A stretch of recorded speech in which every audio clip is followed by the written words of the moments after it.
বন্ধুরা কেমন আছেন? আজকে একটু খোলাখুলি কথা বলবো, কারণ গত কয়েকদিন ধরে বাংলাদেশের বাজারে যা হচ্ছে সেটা দেখে একটা জিনিস আবার পরিষ্কার হয়ে গেল। পেটের চাহিদা আর মুখের কথা এক জিনিস নয়। যখন মানুষের ঘরে খাবার থাকে, যখন বাজার ঠিকঠাক চলে, তখন অনেকেই বড় বড় বক্তৃতা দেয়, বলে এটা নেব না, ওটা খাবো না, ভারতের জিনিস কিনবো না। মনে হয় এরা দুনিয়ার কারো ওপর নির্ভরই করে না। কিন্তু সময় বদলাতে বেশি লাগে না। যতক্ষণ বাজারে দাম কম, ততক্ষণ সবাই দেশপ্রেমের বুলি আওড়ায়, আর যখন বাজারে হঠাৎ দাম লাফিয়ে ওঠে, তখন সেই একই মানুষ আবার ভদ্রস্বরে বলে, ভাই একটু সাহায্য লাগবে। ঠিক এই ঘটনাটাই এবার দেখা গেল বাংলাদেশের পেঁয়াজ মার্কেটে। কিছুদিন আগে পর্যন্ত বাংলাদেশের সোশ্যাল মিডিয়া দেখলে মনে হতো ভারতের সমস্ত পণ্যই তারা বর্জন করে দিয়েছে। দোকানে গিয়ে খুঁজে খুঁজে দেখে কোনটা ভারতীয়, কোনটা পাকিস্তানি। ভারতীয় দেখলে কিনবে না, পাকিস্তান বা অন্য দেশের দেখলে খুশিতে লাভ। অনেকেই ভিডিও বানিয়ে বলছিল ভারতীয় পণ্য নিলে নাকি ভারত ধ্বংস হয়ে যাবে, নাকি ভারতীয় কৃষকরা নাকি কাঁদছে। যাই হোক, কথা বলা সহজ, কিন্তু পেটের আগুন যখন জ্বালাতে শুরু করে তখন সবাই বাস্তব বুঝতে বাধ্য হয়।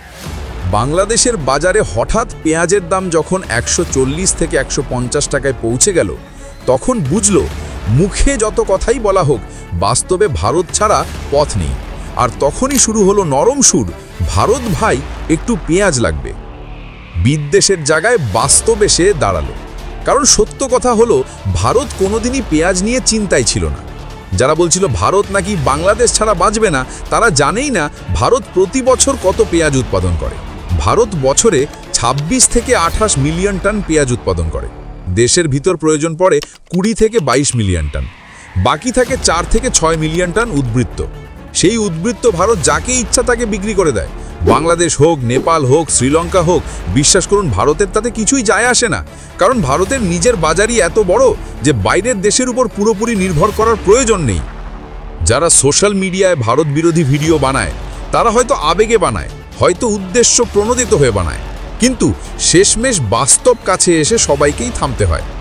বাংলাদেশের নিজেদের পত্রিকাতেই স্পষ্ট লেখা হয়েছে, দেশের দাম বেড়ে যাওয়ার কারণে ভারতীয় পেঁয়াজ আমদানি ছাড়া কোনো পথ নেই।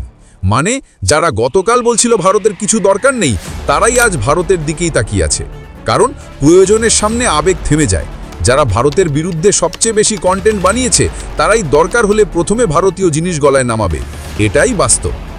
ভারত এসব নিয়ে মাথা ঘামায় না, কারণ ভারতের উৎপাদন ক্ষমতায় যে কোনো সময় নিজের চাহিদা মেটাতে পারে, আর বাকি উদ্বৃত্ত ভারত দিতেই পারে।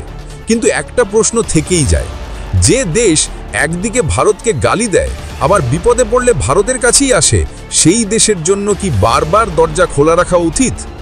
এইটা অবশ্যই আপনাদের মতামত জানানোর বিষয়। আজ একটু বেশি খোলাখুলি বললাম, কারণ বিগত কয়েকদিন ধরে সোশ্যাল মিডিয়ায় যেরকম বিভ্রান্তিমূলক কন্টেন্ট ছড়ানো হয়েছে, তা দেখে চুপ থাকাও সম্ভব নয়।